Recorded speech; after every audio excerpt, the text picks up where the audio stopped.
Hello. तो आज के इस वीडियो में हम समझेंगे कि प्रांत और सहप्रांत तथा परिसर क्या होता है। इसके आज कंसेप्ट को बिल्कुल हम बेसिक से क्लियर कर देंगे ताकि आप कभी ज़िंदगी में भूल नहीं पाएंगे। ठीक है, तो चलिए दोस्तों हम शुरू करते हैं इस प्रांत और सहप्रांत और परिसर को समझने के लिए। तो बात करेंगे, ये जो चैप्टर है, ये जो टॉपिक है, ये बेसिक टॉपिक है क्योंकि ये कक्षा 12 वाले जो मैथ पढ़ते हैं उसमें आता है आपका। ठीक है, तो पहले हम यहाँ पे क्लियर करेंगे प्रांत। देखिए प्रांत जो होता है ना, प्रांत को हम इंग्लिश में कहते हैं डोमेन। ठीक है, प्रांत को हम कहते हैं डोमेन, और ये जो सह प्रांत है इसको हम बोलते हैं कोडोमेन।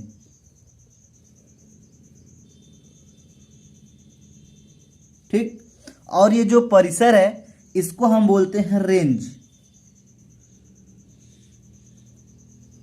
ठीक है, तो डोमेन और कोडोमेन और हम रेंज को इसमें बहुत ही बेसिक से समझेंगे ताकि हमें ये कभी भूलना नहीं चाहिए। ठीक है, तो चलिए हम बात करते हैं।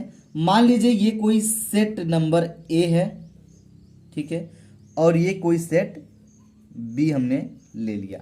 तो चलिए सेट ए जो है इसको हम इधर ले लेते हैं भैया।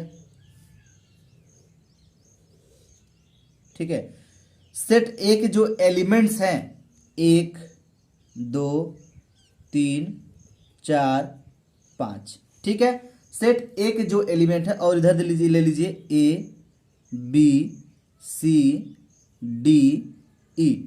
तो देखिए ये जो सेट ए के एलिमेंट्स होते हैं ना, इसे हम बोलते हैं डोमेन है। ये जो सारे एलिमेंट्स हैं 1 2 3 4 5, ये जो जितने में हैं हम इनको बोलते हैं डोमेन।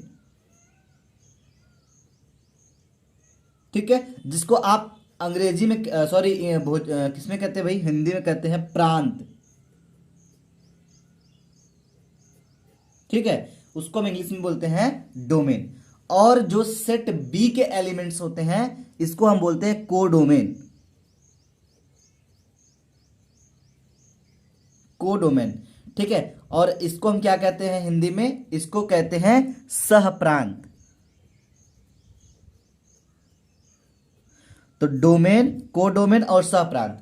देखिए अब हम बात करेंगे दोनों क्या क्या होते हैं। तो मैंने आपसे बोला सेट ए और सेट बी कोई दिया गया है, और सेट ए जो है उसके सारे एलिमेंट्स डोमेन कहलाते हैं, जिसे हम बोलते हैं प्रांत। यानी कि 1 2 3 4 5 जितने भी एलिमेंट्स यहां दिख रहे हैं ये सभी प्रांत कहलाएंगे। ठीक है, और इसमें के जो एलिमेंट्स हैं A B C D E, ये जितने भी एलिमेंट्स हैं इसको हम कोडोमेन बोलते हैं, जिसको हिंदी में हम कहते हैं सहप्रांत। ठीक है, अब इनका किसी न किसी में यहाँ पे संबंध होगा। ठीक है, चलिए भाई, तो हम बारी बारी से अब एक चीज़ को क्लियर कर दें, किसी न किसी का इसमें क्या होगा, रहेगा।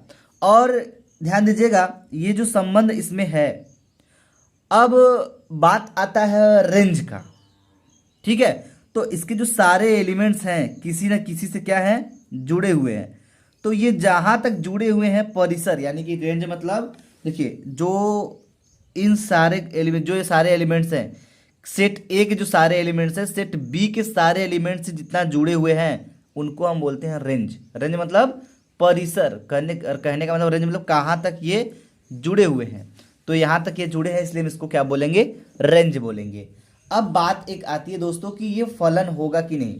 ठीक है, तो आइए हम इस फलन का कॉन्सेप्ट क्लियर कर दें। मान लीजिए कि ये कोई सेट ए दिया गया है, ये कोई सेट बी है, ये ए है और ये बी दिया गया है। अब यहाँ पे हमको एक चीज समझना है कि ये जो दिया गया है 1 2 3, ठीक है, 4 5, A B C D E, तो ये जो एलिमेंट सारे दिए गए हैं ये फलन है कि नहीं, पहले हमको यही बताना है। ठीक है, तो चलिए भाई, इसका संबंध जो है अगर हम इससे कर दें, और एक का संबंध मैंने ए से कर दिया, फिर एक का संबंध मैंने बी से कर दिया, 2 का संबंध मैंने सी से कर दिया, और 3 का संबंध मैंने डी से कर दिया, फिर 3 का संबंध मैंने ई से कर दिया। ठीक है, यानी कि ये जो सेट ए है इनके सारे एलिमेंट्स क्या हैं, सेट बी में किसी न किसी से जुड़े हुए हैं। तो हमको बताइए ये फलन है या नहीं। ठीक है, यह फलन है कि नहीं। ठीक है, तो ये फलन नहीं है। अब पूछेंगे कैसे नहीं है, तो चलिए हम आपको बताते हैं जो फलन की कंडीशन होती है वो क्या होती है। मैं एग्जाम्पल के तौर पे आपको दोनों के दोनों टॉपिक क्लियर करूंगा। तो मान लीजिए ये कोई सेट ए दिया गया है, ध्यान से देखिएगा। अब आप पूछेंगे कैसे, देखिए ये जो डोमेन है ना, सेट ए के जितने भी एलिमेंट होते हैं डोमेन होते हैं और ये कोडोमेन होते हैं। तो डोमेन के जो एलिमेंट्स ये कोडोमेन से कनेक्टेड है, जुड़े हैं, लेकिन ये नहीं पता है कि ये फलन है कि नहीं है। इसका डाउट कैसे क्लियर होगा, ठीक है। तो चलिए मान लीजिए यहाँ पे दिया गया था 1 2 3 4 5 A B C D E, ये सारे एलिमेंट्स दे दिए गए हैं। ये सेट नंबर ए है और ये सेट नंबर बी है। सेट ए के सारे एलिमेंट्स को हम कहते हैं डोमेन, इसको बोलते हैं कोडोमेन। ठीक है दोस्तों, तो चलिए ये डोमेन और कोडोमेन है। तो अब देखिएगा जो सेट बी है, अगर ये जो ए है, ठीक है, इसका संबंध हम इससे कर दें, ए से, और फिर ए का संबंध किससे कर दें, हम 2 से कर दें। ठीक है, फिर इसका संबंध सी का संबंध मैंने 3 से कर दिया, फिर सी का संबंध मैंने 4 से कर दिया। समझिएगा। अब देखिए ये फलन है कि नहीं, ये फलन है। अब आप पूछेंगे सर कैसे फलन है, तो हम आपको बता देंगे और समझा देंगे एग्जाम्पल के तौर पे। देखिए तो फलन होने का जो कंडीशन होता है ना, ये देखिए कंडीशन को फॉलो नहीं कर रहा है। यानी कि जो डोमेन होता है, जो कोडोमेन के एलिमेंट्स हैं, इनका संबंध अगर डोमेन में किसी न किसी 2 के साथ हो सकता है, लेकिन जो डोमेन है इसके एक एलिमेंट का संबंध 2 से नहीं हो, दोनों से नहीं हो सकता। ठीक है, यानी कि डोमेन के जो एलिमेंट्स हैं उनका संबंध कोडोमेन के किसी 2 अवयव से, 2 एलिमेंट से नहीं हो सकता, इसलिए फलन नहीं है। और देखिए यहाँ पे कोडोमेन जो है, कोडोमेन का संबंध डोमेन के 2 एलिमेंट से हो सकता है। अब आप पूछेंगे कैसे, मान लीजिए ये सन है, ये मदर है। ठीक है, सन और मदर के एग्जांपल को लेकर समझिएगा। एक माँ के एक बेटे के 2 माँ नहीं हो सकती। ध्यान समझिएगा। अगर यहाँ पे एक एलिमेंट्स है तो ये 2 लोग से जुड़ा हुआ है, पहला तो जाके ए से जुड़ा है और ये क्या है, बी से जुड़ा गया है। तो एक माँ के एक बेटे की 2 माँ तो हो नहीं सकती।